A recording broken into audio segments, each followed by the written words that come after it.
My goodness, ladies and gentlemen, my goodness. It's making sure we're alive here. Oh, we have more people watching already. Say something in the chat. Jody Williams, how are you doing, brother? I first and foremost must apologize to you guys. It has been a long time, and I've got Patreon members and YouTube members. And to be honest with you, I felt a little bit unmotivated, a little bit disillusioned. Fox 8 Ball, we're live. Good evening, Ryan. Fox 8 Ball, how are you doing? Yeah, unmotivated and in a bit of a funk. I just didn't feel like doing anything. Didn't feel like doing anything. Didn't feel like jumping on YouTube. And honestly, kind of didn't feel like doing any training. So I was, enjoying myself. I was training. But when I left for Mexico, I had gotten myself to a point where I was definitely in an overtrained state and I was getting ready for Cody, but that was intentional because while I was in Mexico, everything was going to be caught back up. It's going to take lots of rest, eat lots of good food, come back here ready to do the final preparation because I was supposed to be pulling Cody on March the 5th. While I was in Mexico, while I was actually walking to the gym to do a recovery workout, I got the call from Cody Merritt saying that the match was off. Basically, he is nursing an injury, which I'm sure he will provide more details for when the time comes and when he's ready to do so. And yeah, I'm just reading the comments. Sorry, guys. So no match with Cody. Now, the good news is I do have another match coming up, and it is tentatively scheduled. Kenny Ferguson, good. Thank you, buddy. Tentatively scheduled, I will be pulling Corey West left-handed. Now, which kind of brings me into the subject matter that we've been it's been going around. So we have a ton of stuff going on in arm wrestling as far as upcoming matches, the East versus West stuff, which is so many matches that it's tough to even talk about the event as a whole because there's so many things going on. But I have just purchased the pay-per-view and I definitely be watching it and talking about it. Jody Williams, when you say the Can-Am connection coming back, yes, we need to be back. Jody, if you're available at this time, then let's do it as this show on Mondays.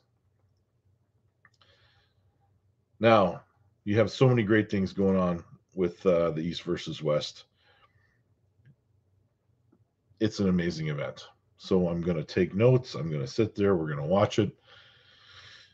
And we'll be back here in 1 week from right now to chat about it. Now, the other thing is there's been this weird attitude lately, and I don't like it. I don't like where the sport is going as far as you have a couple of guys that are deciding they don't want to pull anyone that is not going to directly impact their climb to the top of the rankings. I goddamn hate that. It's if everyone had that attitude, we would never see a ranking change. And I feel like it's boxing when boxing was at its dirtiest, when you would only take matches that would advance your career somehow. And other guys got held back. And Corey West seems to be the guy that's getting held back. He's the guy that's not getting the shot despite so many promoters wanting that matches with him and Derek and him and Chance. And then I see Chance Shaw has agreed to a match with BLM. So what is the truth? Is the truth that these guys don't want to take matches with lower ranked guys? Or is the truth that they don't want to take matches with lower ranked guys that will hurt them if they lose? Or is it something different? Because Chance and BLM does not increase the stock of Chance, but it's also a match he should win. So there's way too many things going on here, and it makes me kind of frustrated that we are in such a position now that guys are manipulating their place in the ranking, protectionist type strategies, and not just going out there and facing all comers.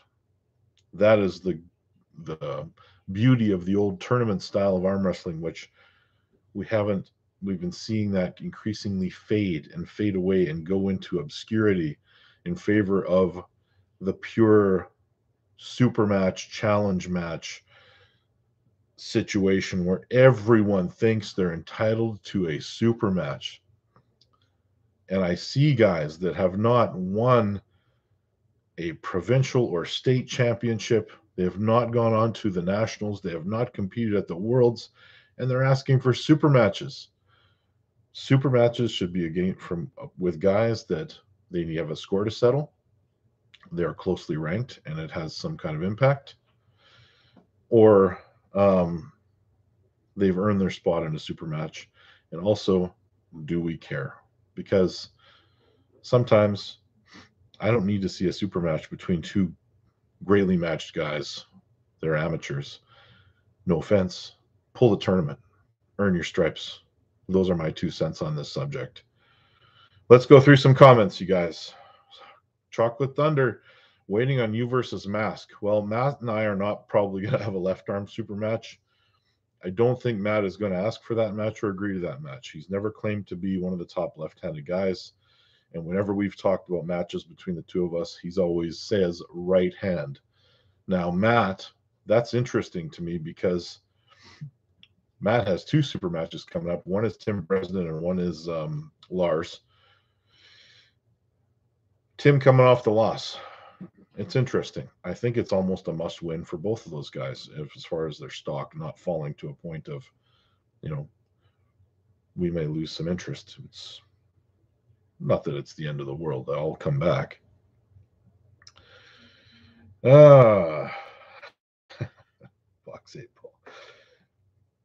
Jody says, I think Derek versus Corey needs to happen at some jump down my throat for that comment.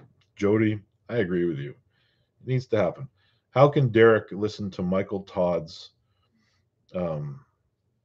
challenge and say, hey, if you beat Corey, you get a shot at me, and not take him up on that? That's ridiculous. You have the path to the #1 in the United States laid out in front of you. And you don't have to really, all you got to do is get by one guy that you think you're better than, or maybe you don't. Maybe you don't think you're better than him, and that's why you're not saying yes. Personal with the Corey and Derek situation? Okay. I think some of those guys have some questionable values when it comes to what they are doing with their career. And I heard Derek say the words, this is my path. Okay, it's your path. But you're walking a pretty narrow one. And if everyone thought the same way, you would never, ever be able to have a match for the rest of your life because those guys that are ahead of you wouldn't give you the same shot that you're holding back from other people. Oh, yeah, and as far as me and Matt going right-handed, it's not going to happen for a while because while I am recovering, this is not strong yet. Not strong. Mid-carder at best. Yeah, if you don't hit every step on the ladder, you'll fall. I agree.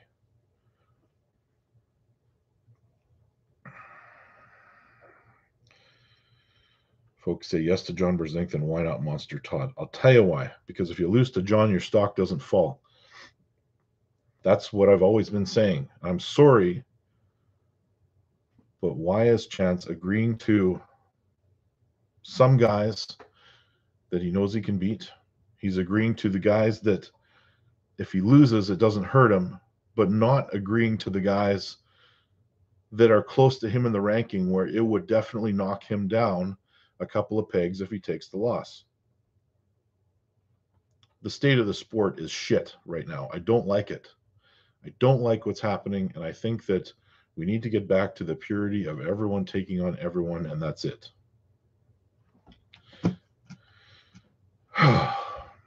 That's my rant. And these shows are not going to be meant to be long, drawn-out shows either. So if you guys got some stuff you want to talk about, throw it in the chat. We'll touch on it. Fox 8 Ball, you heard it here first. I'll pull anyone that wants to. I believe you, sir. I believe you. Adam, if he loses to Dave, Derek pulls Todd Hutchings. If he loses again, then it's Corey Chance and everyone else. Beating Tim made this happen. Corey lost to Todd Zilla. Okay, fair enough. But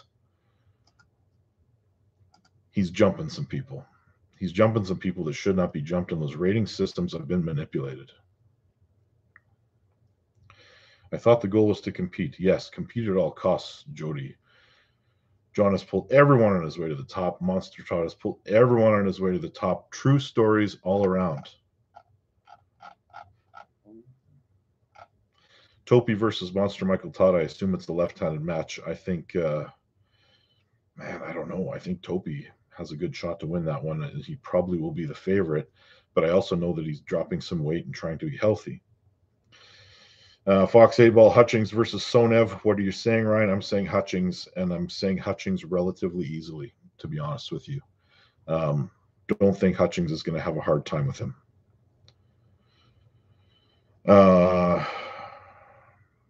And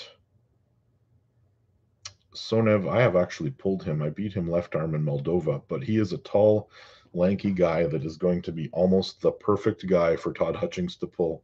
And the way Todd has looked lately, I think that he's going to crush that guy. I could be wrong, but I don't think so. Not this time. No, weight cut not an option anymore. I don't mean that Topi's cutting weight. I mean that Topi is in general going to be a smaller human being, like he is trying to be healthy. Corey and I are supposed to pull in May. We haven't worked out the details yet. We have a promoter that has pitched it to us. We both said yes. We haven't even talked about money. And honestly, I don't care if it doesn't cost me anything to go. That's about all it's going to take for me. Want to get back on the table, want to pull, and that's it.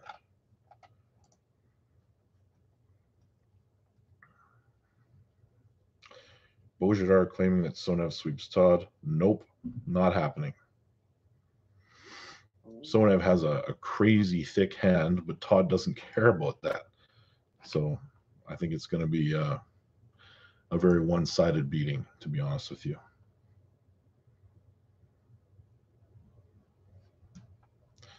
Topi will be 260 plus. Okay, this is news to me because everything that I had heard about Robbie was that he was going to be more like a 240-pound guy, and that's where he was going to settle in at, not carrying around that huge amount of weight. If Topi comes in that big, he's probably going to win. What are your thoughts, Jody?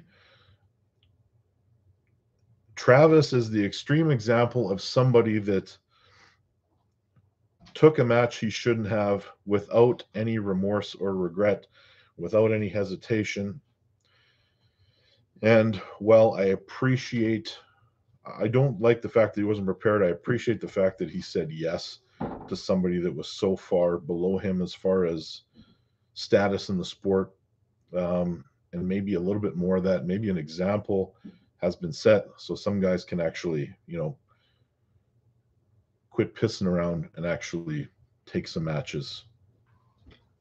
Travis was testing the water, and when I listened to his interview when he talked to Artem.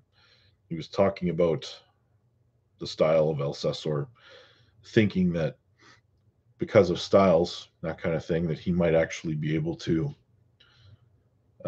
win that match 2-1. So he had a theory behind it. But to say that Travis was not really prepared is the understatement of all understatements. He hadn't done anything. So he came off the couch and he pulled. Not to take away anything from Brandon. He still won the match. Travis, an untrained Travis, is still in the top 1% of all arm wrestlers.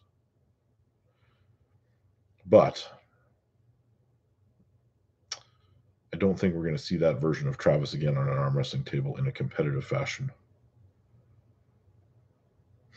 And what do you guys think about the BLM versus of Chance Shaw match? I thought that was kind of interesting. BLM being another guy that's, he's undersized, probably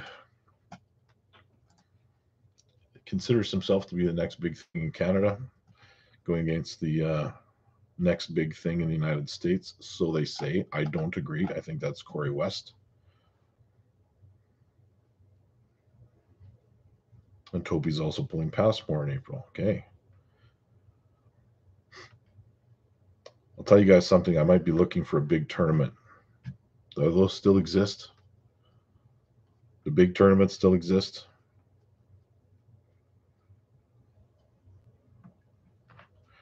Chance versus Hutchings. Looking forward to that match only because I think it's going to be an eye-opener for Chance. All right, guys. Short and sweet. I got to jump off of here. I got some stuff to do. But we are going to be, oh, yeah, and Jody's pulling Topi on June 11th. I'm looking forward to seeing that. Thank you guys for tuning in. I appreciate you all. And we're definitely going to do this show weekly because Mondays, for me, my schedule is all sitting in front of this computer doing online meetings. And this is one that's worked its way into that schedule. So we're definitely going to be here. And without any more interruptions. And Spencer and I are back in the gym as of this morning. So we're getting ready. Talk to you guys soon. Fox 8 Ball, right back at you, buddy.